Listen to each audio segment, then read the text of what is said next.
Alright, we'll see if the audio works.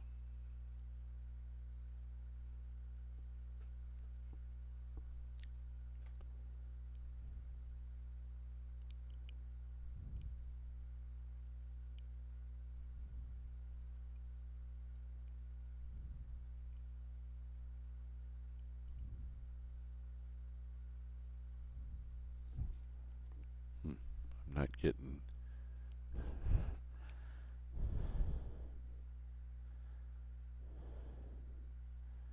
Hang on.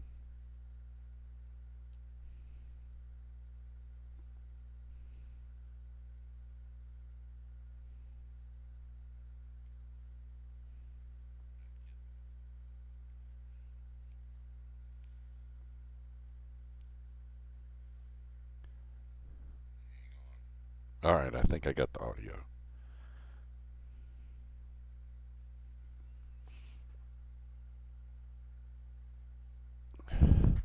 Okay, in this one, I'm going to go through and work in a couple modes. Okay, so this is one of those cases where he gives us guidance as far as how to do our sections. So if we find, you know what, I don't even remember which pen I have. Let's see, it's 2. So maybe I need to draw the thickness down. Alright.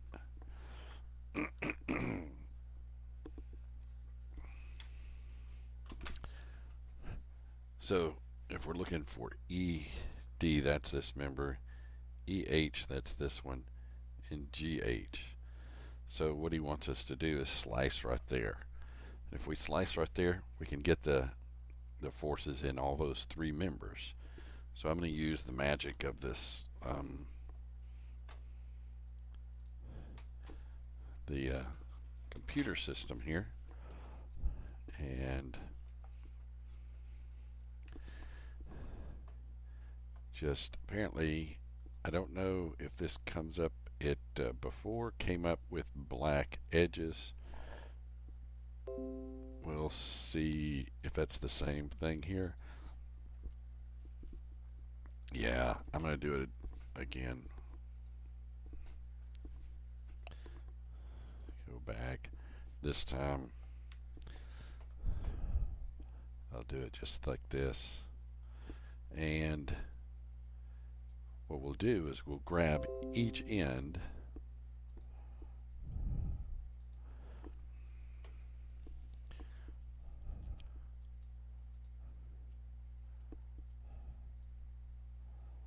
I'll grab the left end, and then I'm going to grab the right end.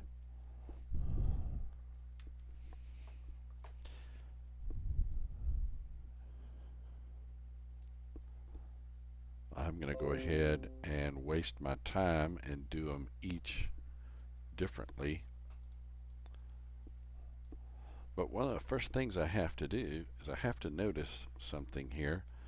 Either end, I've got a reaction load here or a reaction load here that's somehow going to be in my equation. So I'm going to have to find these. So I'll have to go back to the original drawing, think in my mind that this whole thing is just some rigid object, which it kind of is a rigid object, and identify that I'll have an AY and I'll have an AX. I will have a FY, but I won't have an FX. So there won't be that because there's nothing to resist the movement of this truss to slide this way or that way. Now, in my mind, the easiest thing for me might be to sum the forces, or sum the moments about that point. However, some people might be apt to do something a little bit different than me, but I'm just going to go ahead Wow.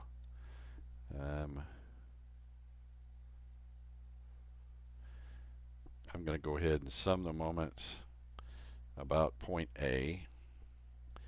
And what I'll do, I'll choose that to be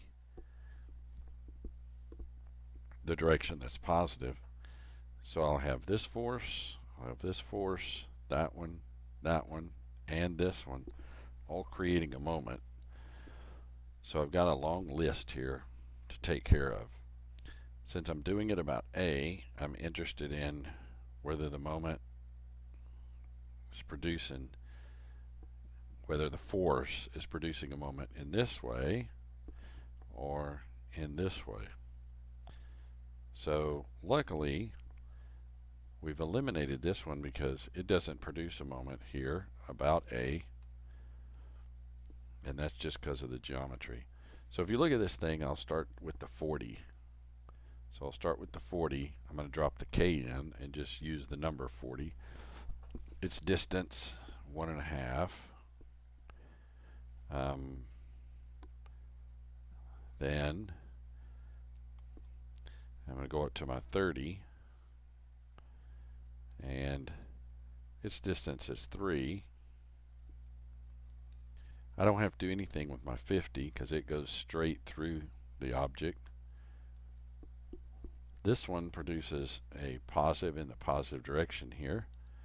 It's producing a 40, and what we have to remember is our transmissibility. In other words, I can take this force and move it along its line of action, put it right there, then basically look at the moment arm here, which was 2, and so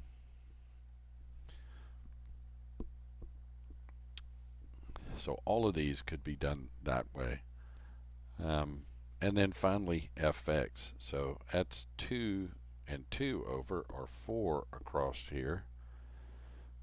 Again, transmissibility means I can move that force here or up here, anywhere along the line of action, for the moments, that is. And so what I get is a minus, and the reason it's minus is it goes this way about A, and that's positive. I mean, this is positive, this is negative, because it goes in the other direction. F, Y, and it's 4. So if I look at this is 40, and half of 40 gets me 60. 3 times that is 90. 2 times that is 80. So I don't know which way you want to go. Add these two together, you get 170, and then 60. But you know what I can do? I'm going to have to eventually anyway.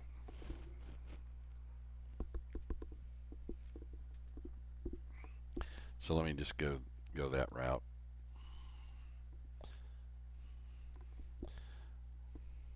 I think I started octave. Did I not? Oh, wait, there it is.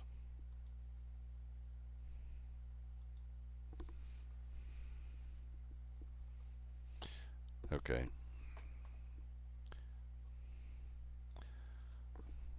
So I'm just going to go in here and just 40 times 1.5 plus 30 times 3 plus 40 times 2, and then I'm going to go ahead and divide it by 4. Gets me back 57.5.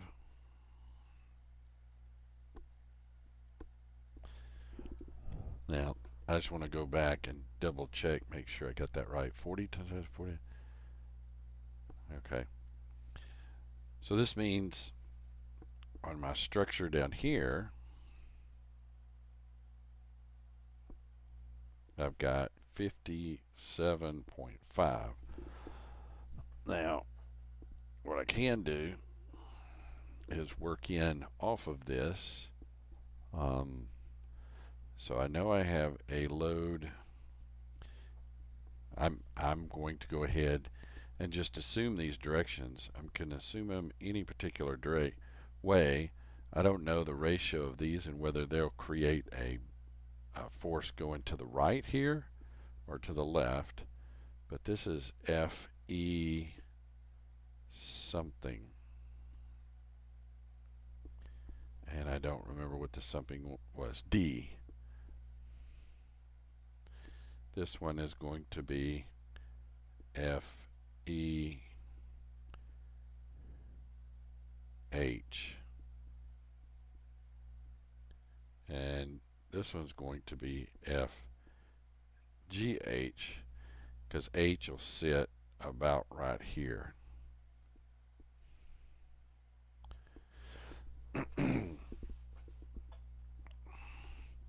Now, I can use this H point. If you look at this particular point, these are my three unknowns. I've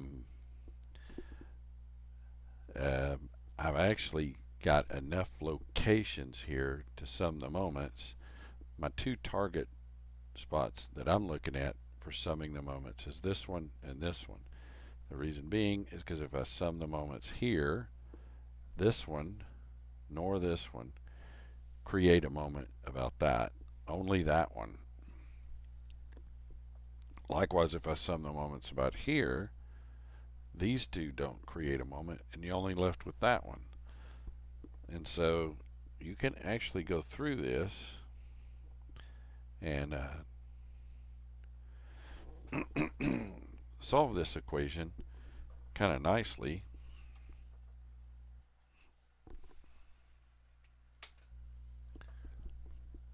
So if I go on, I've got enough room here. Maybe what I'll do,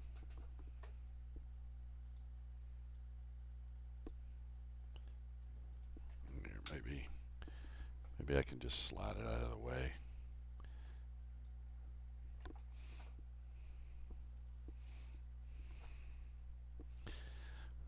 If I come in here, sum the moments about E, I'll go ahead and make that positive.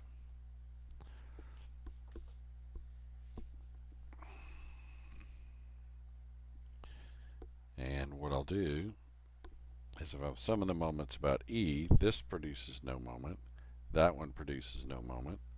So essentially, I've got this force producing a moment, which actually it doesn't produce a moment because it goes through E. So all I have is this one and this one. So I'm going to start with F, which is 57.5. I'm going to basically say I can translate that force to sitting right here, which gives me times 2 meters the moment arm. So that's the force, that's the moment arm, minus the moment arm from here to here I've lost in the drawing. So if you go back up here and look at the drawing, it's 1.5. So it's minus 1.5, which is the moment arm, times FGH. Now, let's double check. This goes this way, so actually this is positive, and this one goes this way about E, so that one's actually negative.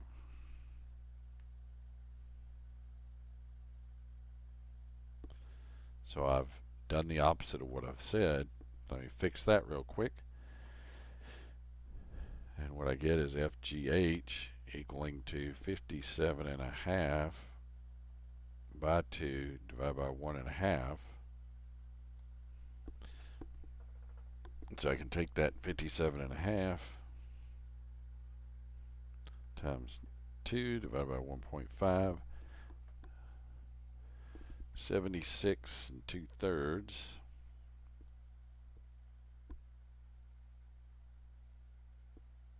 And I'm going to do it this way.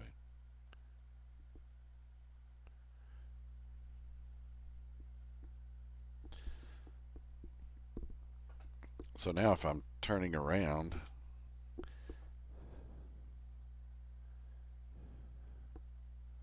and saying to myself, okay, I want to turn now my attention to this force. Well, it turns out if I sum the moments about h equaling to 0, and for an interesting reason, I myself, you can pick it either particular way, but I tend to pick my moments being positive in that way. The reason I do that is because once you get into dynamics, you have an x and a y. If you take your hand and take your fingers pointed in the x-axis, cross it to the y, then essentially you're moving your fingers this way. The right-hand rule tells you the thumb is coming straight at you. So that is actually the positive z direction. And that's why I always do my moments positive that way, to just keep a habit for myself. Okay, so look at around the h point. Even though it's not on the drawing, these two forces go straight through it, making it kind of advantageous to use it, which basically tells me my h is this far away from my force at F, which goes this way, or negatively. Actually, I can just put the number in, times this distance, which I'm going to have to go back to the drawing and pick that up. It's the 2, and the 2 together gives me 4.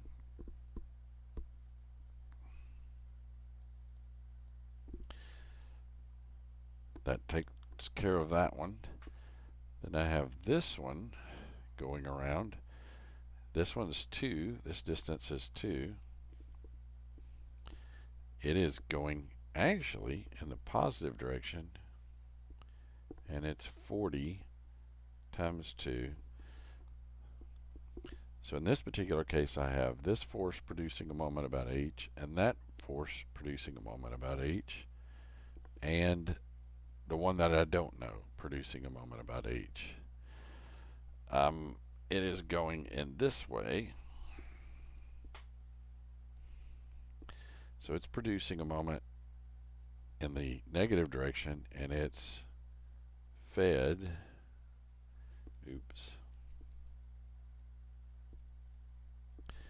times the distance between here and here. Forgot it, 1.5. It's 1.5.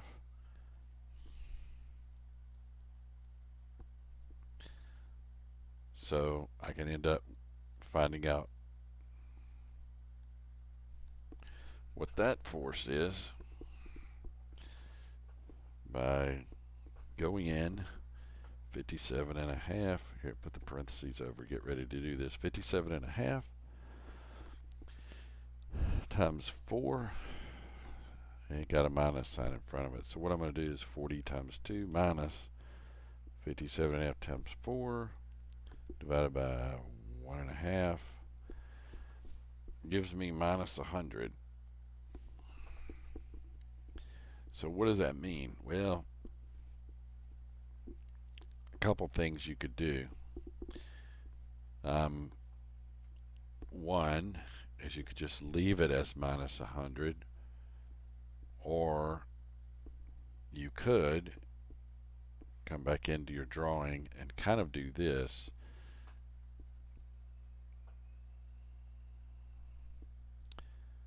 I'm going to take these, slide them to the right, use the information from them, kind of come back to this, and now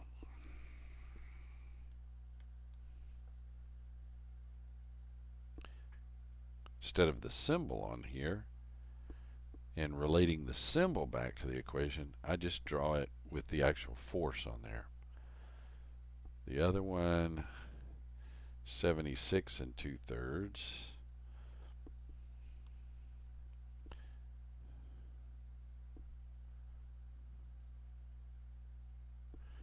So it's 76 2/3 there.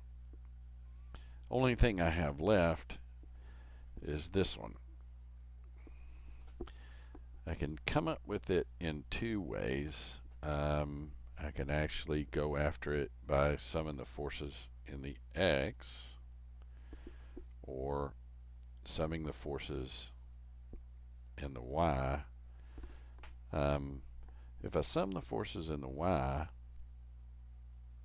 what I find out is I have one force here and one force here. If I sum the forces in the X, I have this one and that one. So I see very little gain, except that I did a calculation. Okay, so if you think about what I did, here was my first calculation. This was my second, and this was my third. So if I created an error here, it got propagated into here, and then it got propagated into here. So I want to, the zeroth calculation, I guess you could say, is the information that sits on this drawing. So as you sit there and you look at it, I mean, you could actually come up with some sort of metric and say, all right, my metric is going to be like, this one will be calculation number 3, this one will be calculation number 2, and this one will be calculation number 1. So if I do sum of the forces in the X, I use that, and I use this one, which that is, you know, you could say 5 levels deep, 2 plus 3. If I do the sum of the forces in the Y, I only depend on that one calculation. So this is something to think about when you're actually in practice, what depends on what and how, where you are in the process. So I'm going to go ahead and go as low as I can, in the sense that I'm going to go and do the calculations based upon Y. I'll make that positive. Okay. I have my first force, which is here. My second force, which is this one. And then I've got to figure out my components off of this.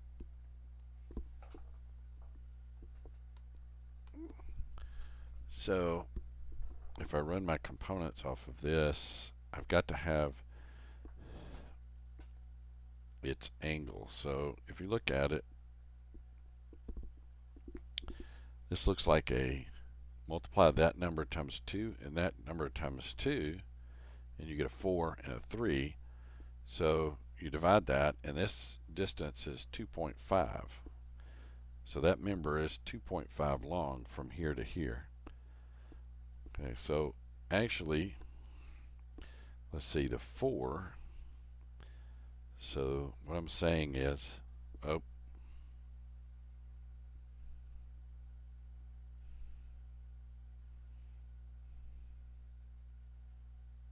okay, apparently it won't go any larger than that. So this is a 4, 3, and a 5.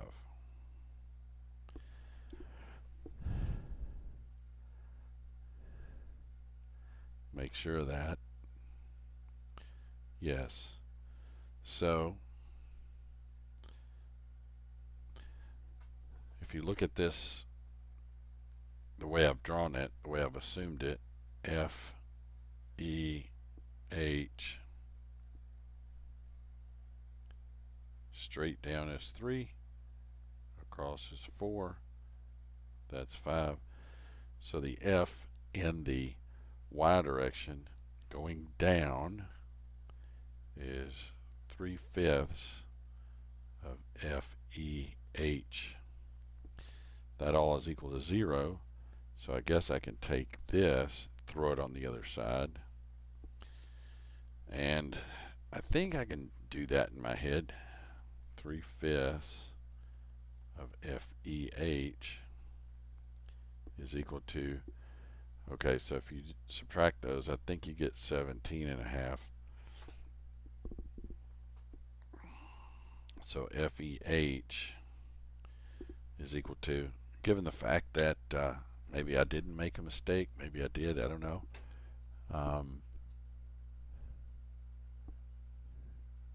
Let me see. I'm looking back to see.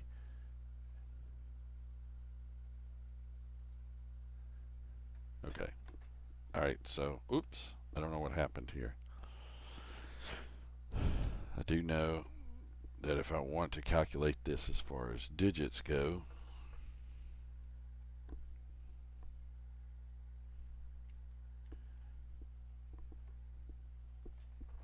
$29.167. Did I just, yeah. Okay, it turns out to be positive, so I'm assuming it the correct way. So my question now for myself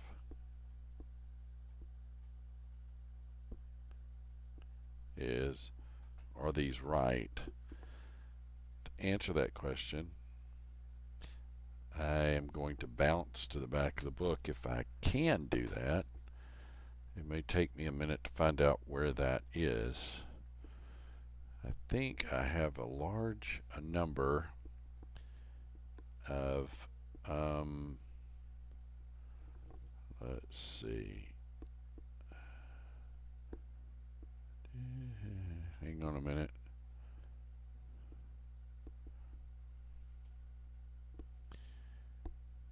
I don't see it in my recents.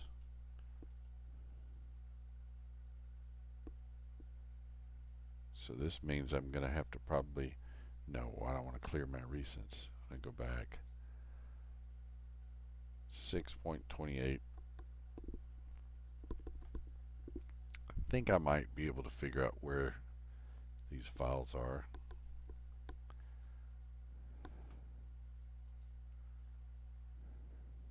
Okay, come on. Then again, I might not. Okay, I have no idea what's going on here. This.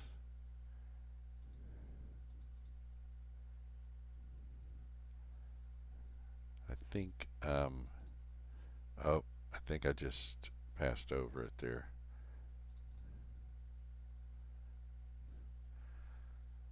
Okay, let's see.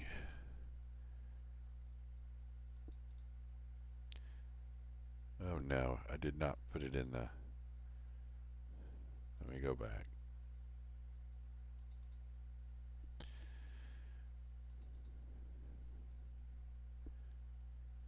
I bet this is it.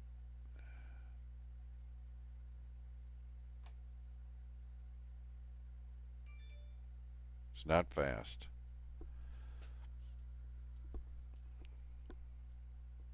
Now I've already forgot the problem number.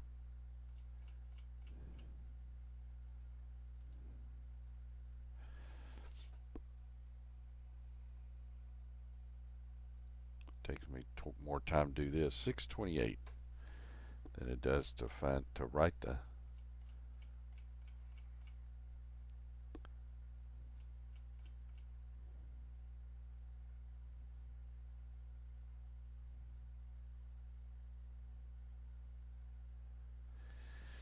Okay, I may have made a mistake. I don't know. Oh.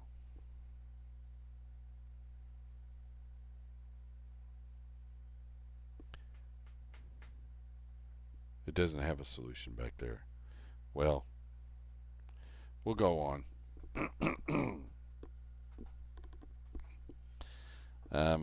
Let's see. I believe I was in here. Um,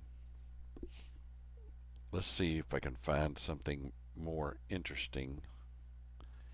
They all are the same, just different geometries. And we're not going to do space trusses, so that's just three-dimensional versions. I don't know that there's anything more interesting than any one particular one of these. So maybe what I'll do is bounce into here for a few minutes, and we'll go ahead and start talking about internal loads. And this is of course in the next section, and I think the lecture is fine on this, so I'm not probably making good use of time. But essentially, in your mind, if you just slice this in two,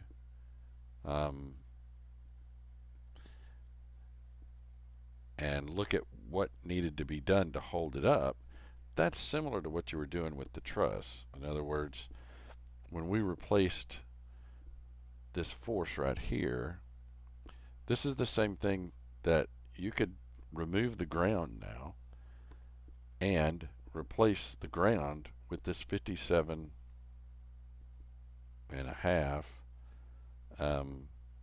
kilonewton load, and you wouldn't need the ground.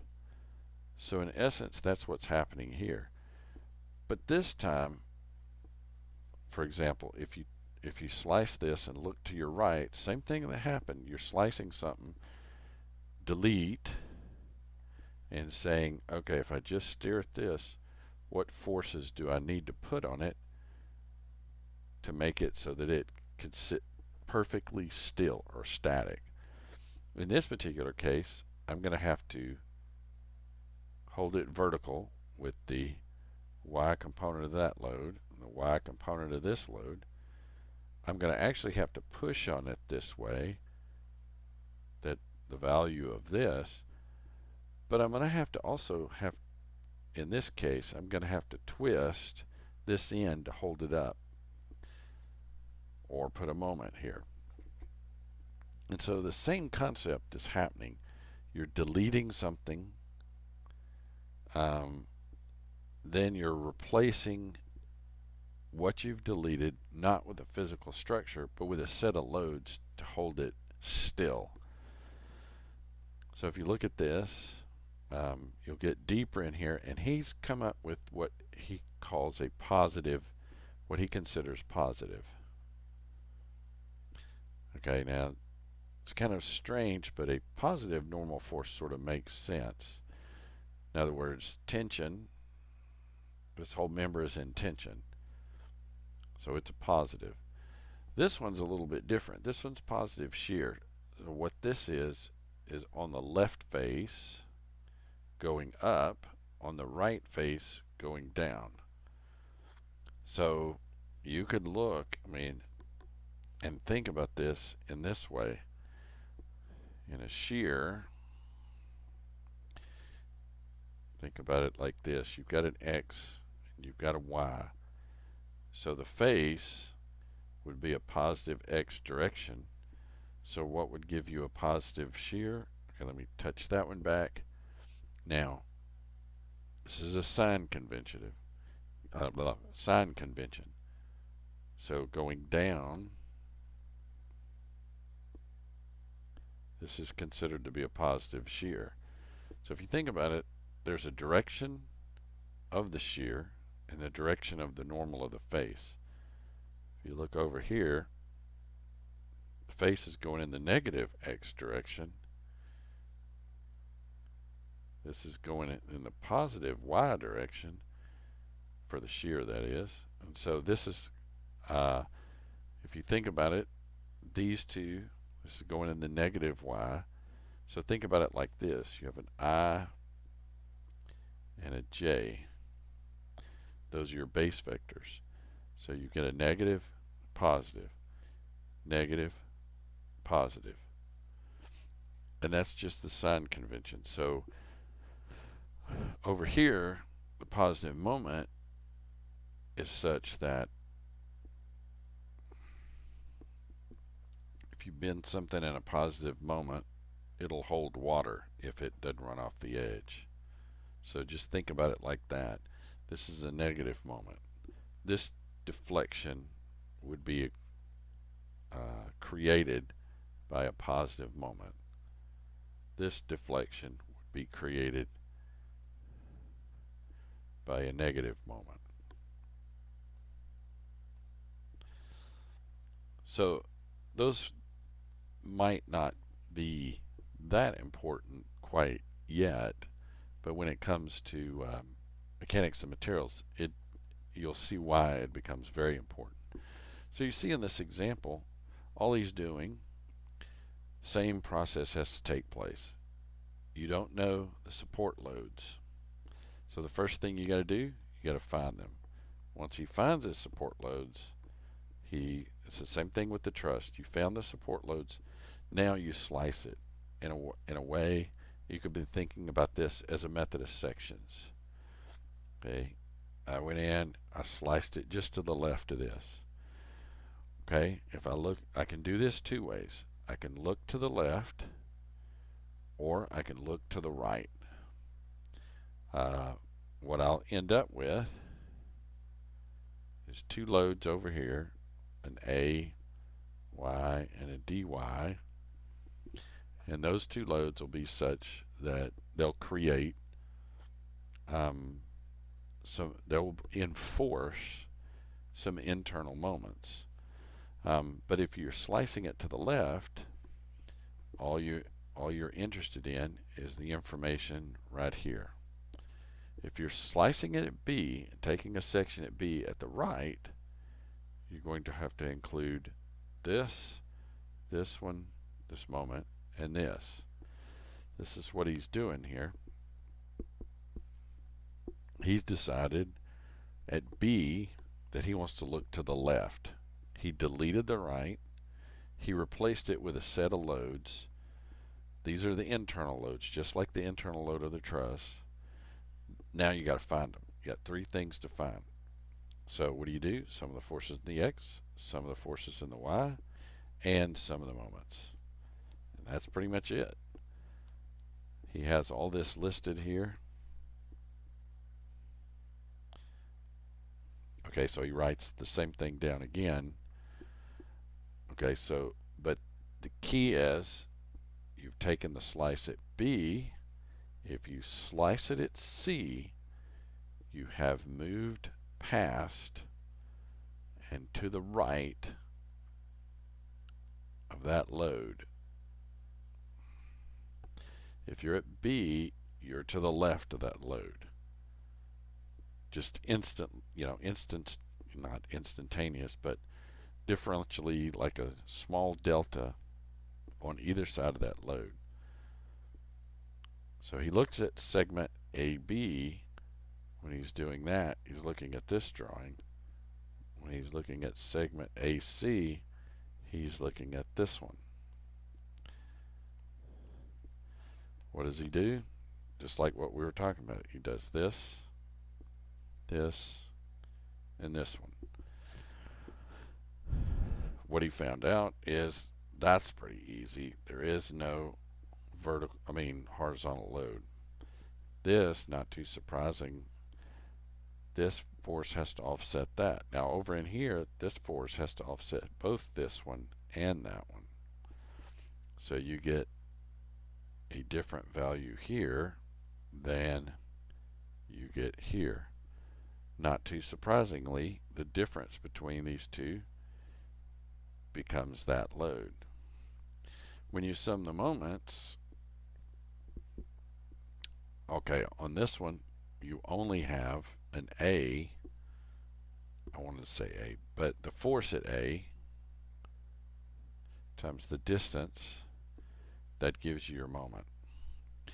Interestingly enough, if you look at the moment and you move a small delta X past that load, notice what happens. it's as if this load is like almost on top of this. This is a small delta x. So small, in fact, it doesn't produce a moment, and so you don't include it here. And so you get the same moment here that you got there, but you don't get the same shear.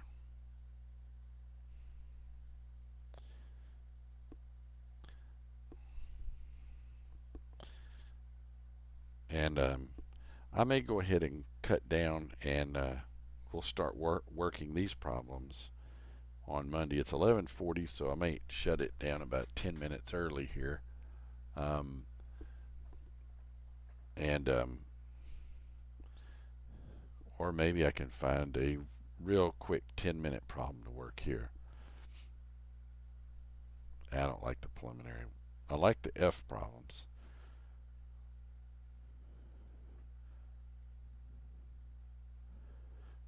Let's just do this one real quick. This is a fairly quick one. It won't take but a second.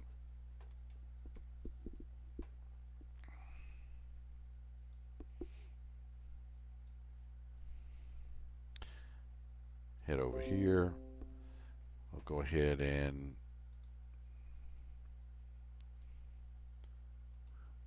just create the drawing. Then what I'm going to do,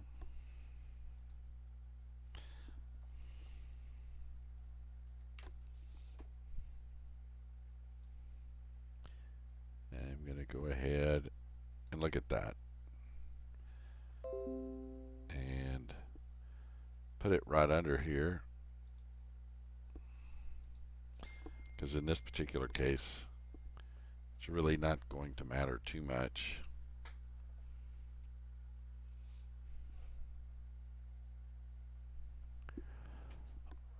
So again, same thing with the trusses. First thing I'm looking for is I'm looking for AY and BY. And yes, I have an AX, but I see no X force here, so I'm basically going to call it good. Here, I'm looking at the left, so I've already decided I'm going to look to the left. So at this point, I'm only interested in finding that. I don't need that. So I'm going to sum the moments about point B.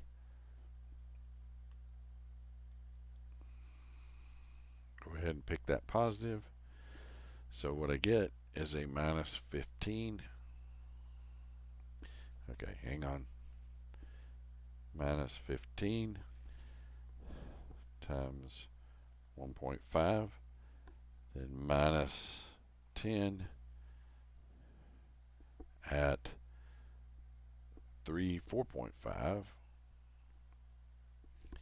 and plus AY at 3 and 3 of 6. So I get AY is equal to 15, 1.5 plus 10 and 4.5 all over 6.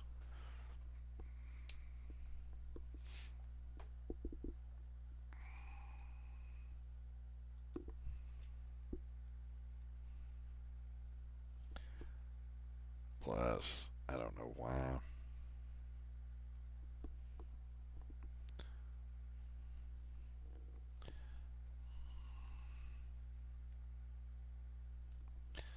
$11 and a quarter.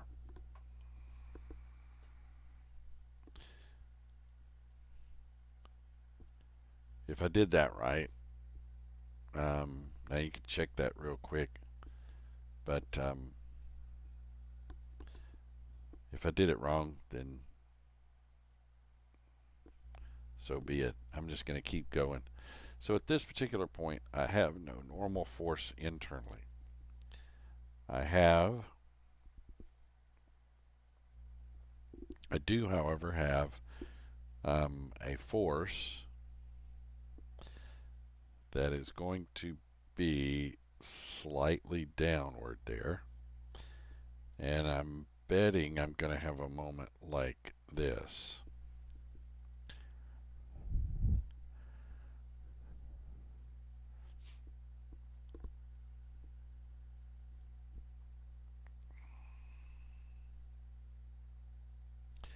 So some of the forces off of this diagram. So now I'm moving to this diagram alone. So sum of the forces in the y equals 0 gives me 11.25 minus 10 minus my shear at C. So my shear, okay, if I move this to the other side, it becomes positive. That minus that becomes 1.25 moment.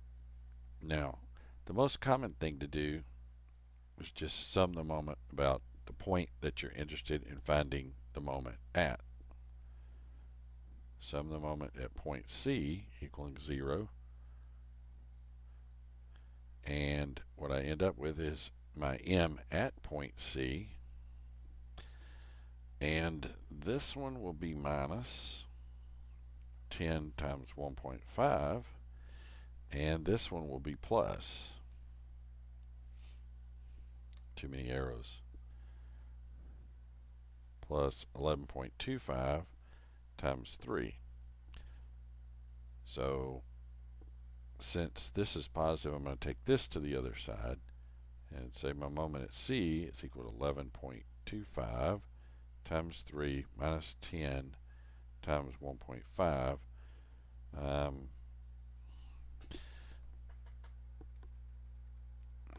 And if I didn't make a mistake there, then I get a moment of 18.75. So what I get here is 18.75, and I get a shear running down at 1.25. Now, for mechanics of materials, the answer would truly be the M is equal to plus 18.75. The shear, since it's going in the positive this way and negative that way, the shear would be a positive 1.25. Remember, if you look back,